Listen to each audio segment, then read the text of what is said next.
Hi everyone, welcome once again to the 24-bit channel, and today is the first time in a long time that we're also doing a video. So if you are listening to this from whichever platform you're listening to, you can also go to our YouTube channel, and see the same in video format.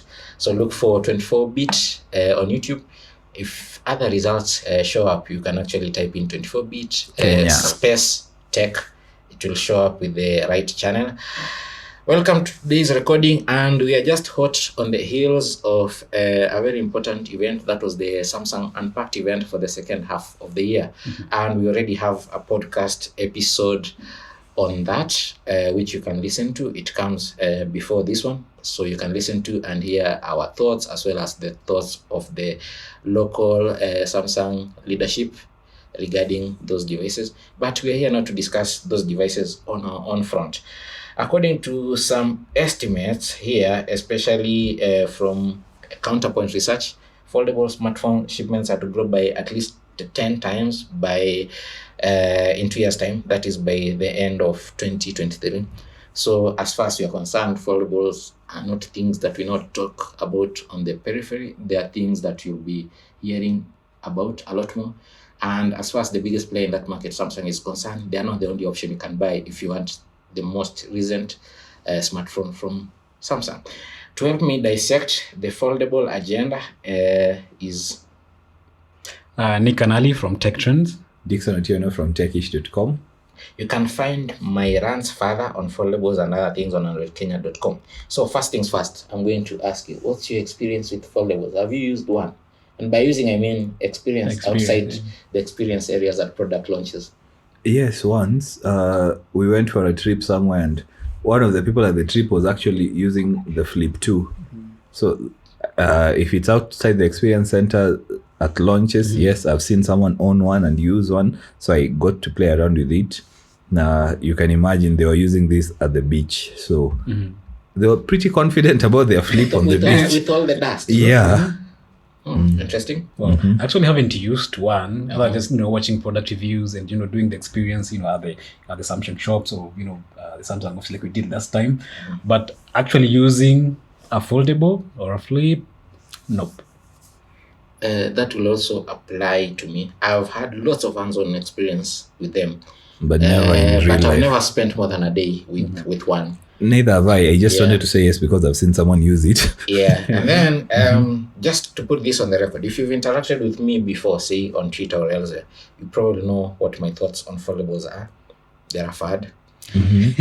But recent interactions, recent developments have shown me other things. That was informed by what we had seen, at least from the first generation of foldables. Yeah. We had the Fast Fold, right? And then there was some other brand. Royal FlexPi was the first to come out with a foldable. Then I think Samsung. Yeah, Samsung with the Fold. And then Huawei with, what was the name of it? Mate X, I think. Yeah. Yeah, the one that folds from the outside. Yes. Yeah.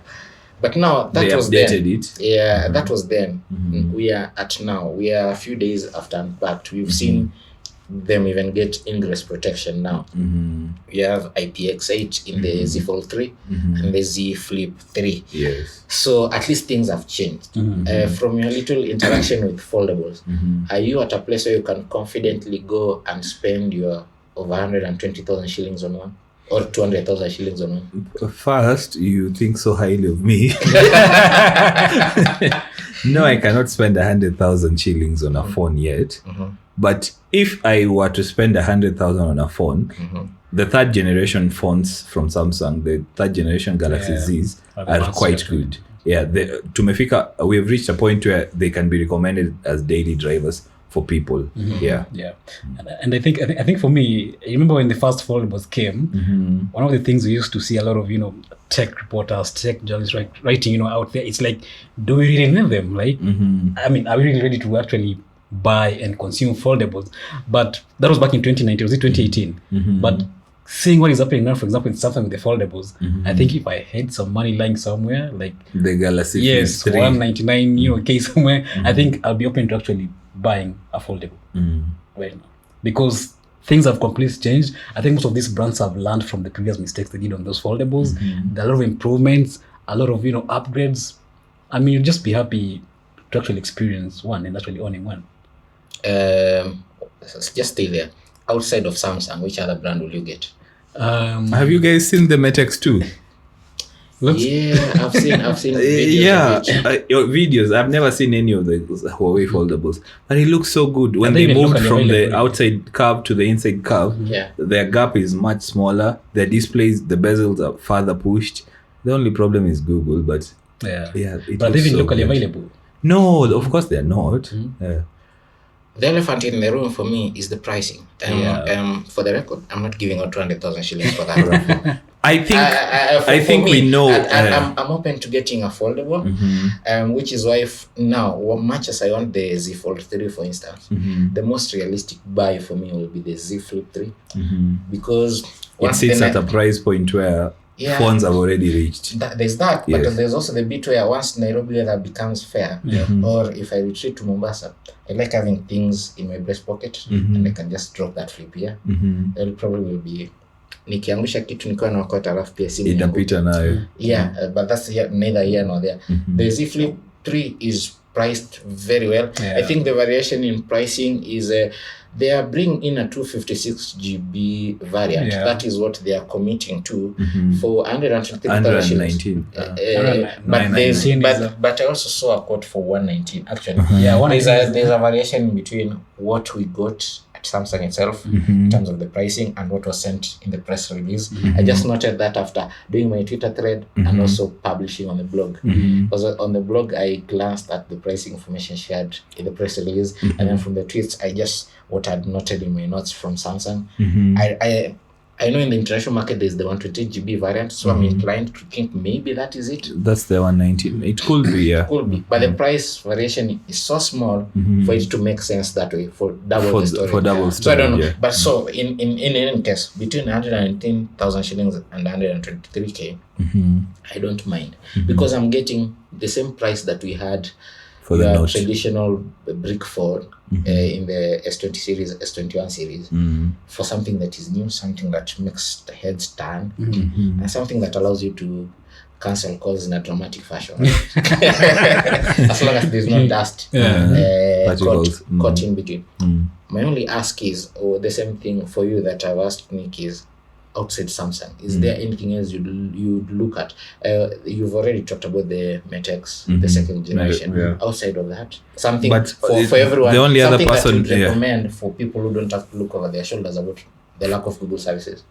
But there's only the Motorola Razr. I don't think there's another phone. Royal have never updated their weird phone. It had the thickest gap when you folded it.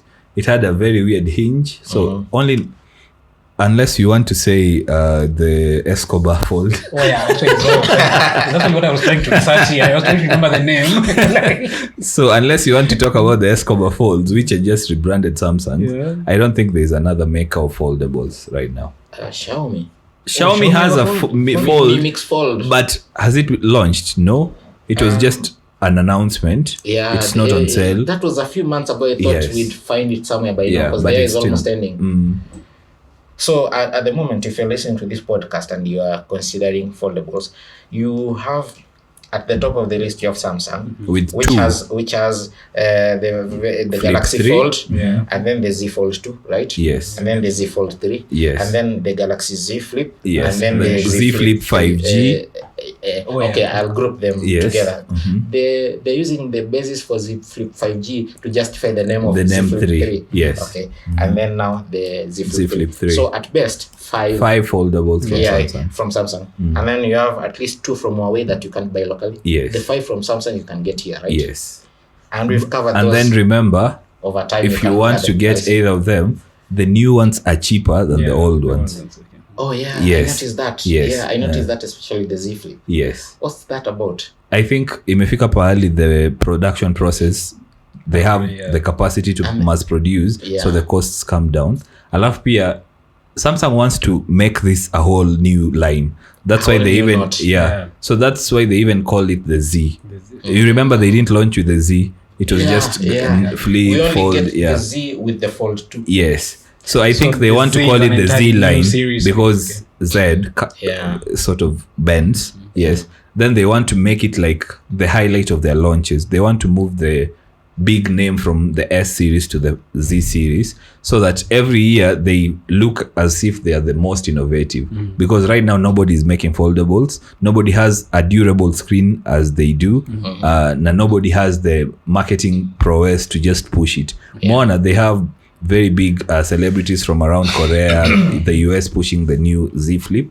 So I'm sure in a few years, when you ulisema counterpoint, yes, Samsung will have a bigger share of the market thanks to foldables. Yeah, I remember actually when last year when the rumors started coming out about Samsung killing the Note series, one of the reasons that was actually being given was like they want to just ignore the Note, then start focusing on actually making foldables because they believe that's the future. I think they unakumbuka when the Note launched Chenze, everyone looked at Samsung how shida yao ni nini making such huge phones. Yeah, and then everyone copied the Note. There were kulikuwa na Note from Xiaomi, Note from Infinix, Note from I don't know, mpaka Chinese brands have Note phones here because Infinix has a Note, Xiaomi has a Note. Yes. Zile China brands zenye zilikuwa a few years ago, and everyone, alafu LG copied the Note mpaka with the stylus. A couple of phones came with styluses, then tablets started coming with styluses and all that. Styluses or styly? Okay. So I think Samsung is at that moment again where it was in 2013. Yes, I mean in 2014, where they're going to create a whole new segment of phones, and they're going to lead that segment for a while. In this case, should we look at the foldables as a whole new segment of phones or as the phone for the new age? Because that's the feeling I got with the recent Unpacked event. We saw just foldables, nothing else. So I think they want to create it as a whole lineup, but they are also banking on it becoming the future of phones. But they can't talk about that right now because people are not yet comfortable with the tech. Address me directly. People are not yet comfortable with the prices. So over time tutaona how they embrace it, because see, there are rumors that Google is making a foldable. And we've seen this year so many companies coming up to make tablets. Remember, foldables have made Android to embrace different app sizes, different screen sizes and all that. So that whole idea of foldable is also bringing up the renaissance here tablets. So tablets are coming back. So I think kuna very many companies working on foldables in their works chini, but the manifestation is in the new idea about Android tablets coming back, because now there are windows, floating windows.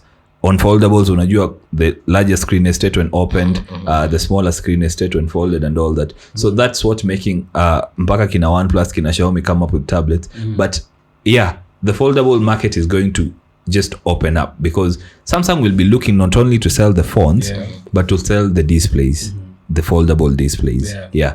They'll be looking to sell the processors for this new nini. So they know the market is opening up for them, and I guess that's why wana toward the limelight from the Note, which they will not say wameretire, because they might call a foldable Note sometime in future. Because actually, even when you see the pricing, I mean the pricing they're giving these foldables, it's not different from what we saw, for example, in the Note.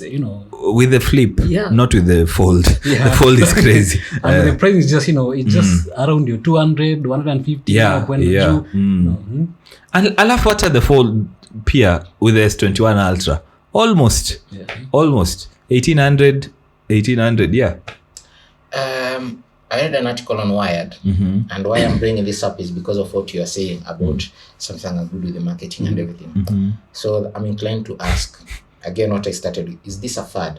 Because the article on Wired, I think it was by Lauren Good. She's been doing this for the longest time, and she was of the opinion that maybe, just maybe, we are seeing the 3D TV of the late you remember 3D TVs?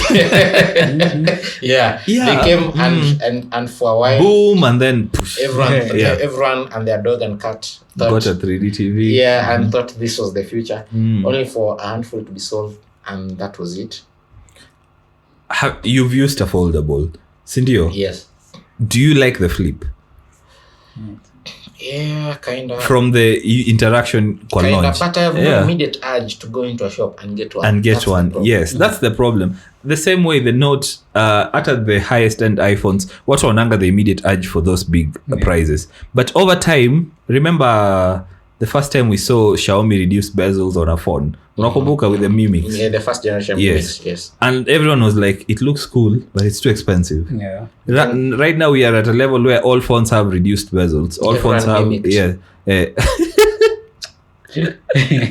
everyone akona hiyo haziko expensive anymore. So what happens next year but one, when there's a Xiaomi Flip for 50k, for 40k, more people will want to get them when the production gets better, when everything gets cheaper. So I think we can't say that as early as now, because 3D TVs hazikushuka bei. Na pia kuvaa miwani to watch TV made no sense. Hapa there's no compromise you're making except to take care of your phone better. That's all. We are wearing masks to breathe. Oh God. Yeah. Nick, any thoughts? I think I really don't know, but I think just what Dixon said. Price tu ndio shida sahi. It's the same way people had a problem, of course. Nakumbuka how the notes zilikuwa. People actually love the device. When you tell someone they were saying they were too big. Yes. They were too big, People want to say like, hey, too big. But right now all phones are that big. But again, someone, hey, I can't spend 20,000 shillings on a phone. You see? So I think it's the same problem we're going to be seeing with the foldable. I mean, pricing. Pricing are major. Once adoption goes high, and Samsung is going to push that really well, especially since this time around there's no Note. So imagine all the carriers in the US where Samsung has been placing a Note. They're going to be placed with foldables. Imagine now seeing more people with foldables. Seeing more people flap their phones. Nika tumerudi 2003. And even just as we talk about the size, the Notes were bigger, I mean, are we getting smaller phones? No, the bigger. Exactly. I think these two have 6.7 inch displays. When you open 7.9. 6.7 inch on the Z Flip 3, if I'm not wrong, and then 7.6 on the Z Fold 3. Yes. This is huge. It is a tablet. It's a tablet, that's the biggest draw to me for that. And the one thing they've improved is finally that crease. That crease, exactly. That crease is like gone. Like it's not noticeable like it was in the first generation Z Fold, and the way they try to hide and it. the display feels harder from the interaction. They are saying they're using a PET screen. They have glass apparently that curves. I don't know how they manage to do it. A quote-unquote plastic glass. Yeah, that's good PR. Because I think most things, like for example, if I want to, for example, watch a YouTube video, I mean, I prefer doing it on a flat screen. On a flat screen. The other thing, what do you think will be the biggest draw to people for foldables besides now the screen? We've already said a lot of us want the big screen, but don't want the coolness factor. There's no easy way of carrying an 8-inch tablet in your pocket. So if it can fold vizuri, then what else? The cool factor. I think that's the biggest draw. People don't like saying this, but at a phone, you don't buy a phone because you need a phone. You buy it for the cool factor here. A phone that looks good sells better than a phone that doesn't look good. And I think it makes me bring back the question that people are asking when the first foldables came out. Do we really need them? Do you need a phone with 12 gigs of RAM? Do you need a phone with 108 megapixels? Do you need a phone with 120 hertz display? You don't. But the fact that it is there and it is cool is what makes you get it. If you say so. I thought one of you would say the stylus. No. I mean, like now you're getting the S Pen Pro and the S Pen. But foldables don't do well with styluses. So they had to engineer a whole new pen for it and all that. That can retract when you press exert more pressure on it. Yes. And all of those things. But wouldn't that be a good use case to make a pitch for foldables? I think it would, but the tech is not there yet. And think of it this way. Samsung has been using the same cameras on the Fold. They have never updated those. I hate that 4 megapixel sensor on the Z Fold 3. Samsung has not updated at just the hardware itself, because I think they know there's a boom coming. Unaelewa? And Yes. right now they're using And right now they're using what they've already built over time. Yeah. So there's still much more that we are yet to see from Samsung and from all these companies. And you was in low. You know how Chinese companies are. They'll just make a knockoff of a product and sell it better. and iterate faster than everyone else and perfect it. And before you know it, they own the market. Okay. The way Xiaomi has just come from nowhere, it's now the biggest seller of phones. So I think there's still much that's being kept under closed eyes, so that they see how the market reacts to all the push Samsung is going to make. Yeah. So they leave Samsung to spend the budgets in pushing, in making them Creating a market mainstream. for them. Yes, and then they'll come up. Yeah. And maybe just going back to the crease. I think one of the things we forgot to talk about was durability. Yeah, like how durable is a display Yes. that'll keep falling. Yes. You know, how many times do you use the phone? Every time you exactly. keep opening. But I think the question has been answered over the time. time. The retractable smartphone front-facing camera came, and you'd be told it can up to go 300,000 times and all of that. uh-huh. I think we need to be hearing that number on foldables. Yes. Yeah, so that People know how long their I phone. remember the Vivo phone had like 300k, Mm-hmm, and then The Huawei Y9. we got a OnePlus that had 100,000, 150,000, Mm-hmm. and then we had the Huawei. I think it also had 100,000 or something. Mm-hmm. And And then they were everywhere all of a sudden. and I used that Huawei for the longest time ever. Haikuwa ikisumbua. Haikuwa inisumbua. Yes. So the rating, it did instill some kind of confidence, because I was just there crunching the math.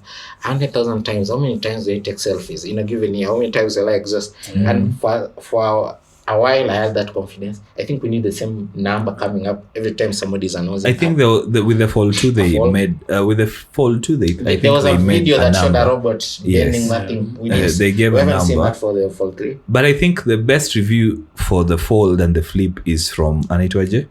Mr. Mobile. No, Michael Fisher. Have you seen the review of his Fold over time? The new Yeah, he has this Into the Fold series. Yes, But if you're listening to this and you're all about the visuals, just go and watch Michael Fisher's channel on YouTube. It's called the Mr. Mobile, and he has a series called Into the Fold. And it's so good. Where he goes through all these various foldables. And you can see him throw the Flip. Sijui afanyie nini, and it survives. So that tells you. I'm actually looking forward to the Z Fold 2 one, because it's coming out soon. Yeah, but you remember when we were doing the podcast with Charles from Samsung the other day, I mean, he admitted that they've actually learned from that the current even the release they sent, they were saying the current foldables were built, based on feedback they received from users. Who actually used the previous fold. So, meaning they did so much improvements on the current folds, hoping they're more durable. What I don't like is the fact that they're doing all this, pushing all this, and then some Chinese company will just come and take over from all their learning from Samsung and do it better. But that's the beauty of the smartphone industry. Always Nani will be at the top in 2 years. Yeah. So the question is the same beauty of the smartphone industry beautiful to your pocket? Because at least from where I sit, the prohibitions I have with foldables are 1, the pricing. 2, we need some level of certainty about the durability. I don't tend to use one phone primarily for over a year. That hasn't happened over the last 5 years. But in any case, I do keep my phones long term. And if you spend that amount of money, if you're watching this on YouTube, at my far right corner, there's a stand with a phone. That's a Xiaomi that I've owned ever since it came day one. I paid full market price for it. It had the most futuristic specs for a tiny budget phone. 6 GB RAM, 128 GB storage, ish cameras, but the promise of continuously being updated on Android. It's on Android 11 and it does fine. So I can keep phones for that long, because I think this is at least 3 years old, and I do have another phone that is 6 years old. I won't use them daily, but they're there. I look at them, like them, because that's my weird obsession. So I look at them, like them. I want the same for the Fold. For instance, I want some level of assurance that it won't break over a 12-month period. Now, for Fold, there's quite a lot of user experiences out there, because Samsung has sold a huge number of these. But I don't have the same assurance for other brands. So for many people listening to this, before you commit your 200,000 shillings or over 100,000 shillings or whatever figure, you remember Samsung said they will be having like partnerships to reduce pricing and help people pay. or whatever price your neighborhood friendly mobile brand maker will release their device at, you need some level of assurance that it can hold up in the Over long term. time. Foldables are too new for us to have sufficient data for that, and sufficient, most importantly, user experience. At least on a scale, we only have Samsungs to compare, and they've done well. Yeah, they've done well. For me, it's those two concerns: cost, at least in Kenya, where the average pricing of smartphones is 10,000 shillings or less. Yeah. And then two, durability. This thing should be able to go with me for a journey of Forever. 3 years. The IPX8 rating on the Z Flip 3 and Z Fold 3 is a good place to start. What other concern will people have? The battery life.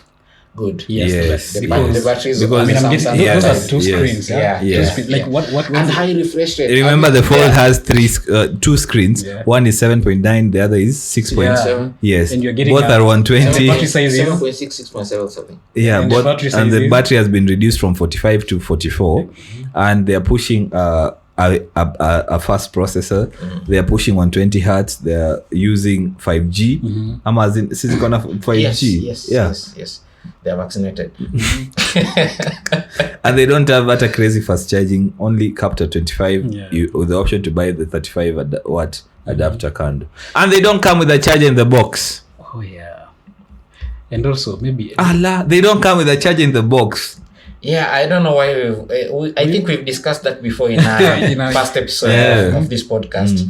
So I'm actually scrolling through my site where I put down specifications of these phones, and as usual, the other thing that asks me about the new Samsung Foldables, they're capped at 25 watt fast charging. Although you can still fork out more money, I think And we were told get, that by Samsung, and get the a 45 standalone charger or with the 45 watt 35, fast charging. So the Z Fold 3 has a 4400 milliampere cell. And yeah, the main screen is 7.6 inches, and then the secondary screen, whatever they call the cover screen, is 6.2 inches. And then for the Z Flip 3, the main screen is 6.7 inches, and the secondary display It has a is 33? 1.9 inch. And it has a 3300. 33, yes, the 300 milliampere battery. On a 6 point, And the fast charging is capped at 15 watts. 15 watts. yeah. No, they've not even given you anything in the box, right? Yes. So I think Yeah. that's... Actually, you spoke about not having it in the box. Do you know even the Nokia X20 does not come with a charger in the box? It's not affordable anyway. I was like, That's what? fine. You know, I actually thought the review need I have like was just give Kumbe after reading trying to okay like all It's not a foldable, we'll talk about it. Yes. I had to make sure I bring that up. But as far as the battery range goes, I'm just looking at the Z Flip 3. That small screen, the 1.9 inch one, Yes. has can go max of 935 nits of brightness. And then the 6.7 inch main screen, not only does it have around 20 hertz refresh rate, it can go up to 1200 Yes. nits and operates at standard 900. Yes, and remember, we are using phones that operate at 450, 400, 500 nits. And very huge displays yes. and lots of complex tech. And now for the Z Fold 3, max 1500 Yes. nits for the cover For the screen. cover screen. And 1200 for the main For screen. the main That's screen. a lot. So the battery draw is likely to be higher. Higher, yes. So those are pricing, durability. Now we have a battery. Battery Any other issue.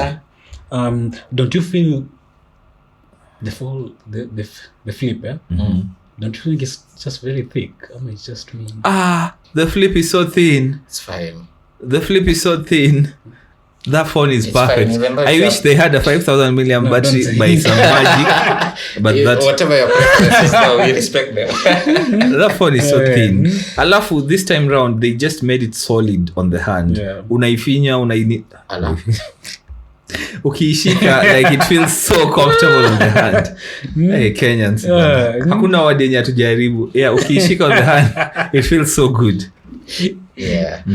I think on that note, we'd welcome you to share your views with us. Yeah. From And whichever- concerns. Si Yeah, and tumepata concerns kadhaa. Yeah. Yeah, from whichever platform you are watching or listening this podcast, you can respond in the comment sections if it's there, or if you interact with us on Twitter, you can Reach shoot. out. Yeah, share any feedback on the podcast itself, your own opinion, views on the foldable era, because as far as the estimates go, we are seeing a 10 times rise in foldables being shipped around the world by the end of 2023.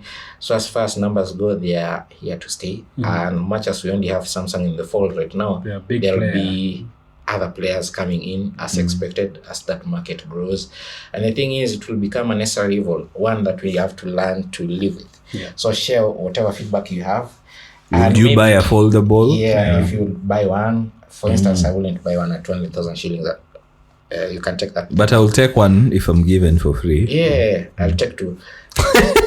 Other than that, it has been a pleasure hosting the two gentlemen here with me to discuss this, and we hope to do more of this in the future. For now, if you're also looking to start your own podcast, you can go to PortableVoices.com and see what those guys over there can offer you to set up a similar level of production or even better. Thank you for listening in and watching, and see you next time.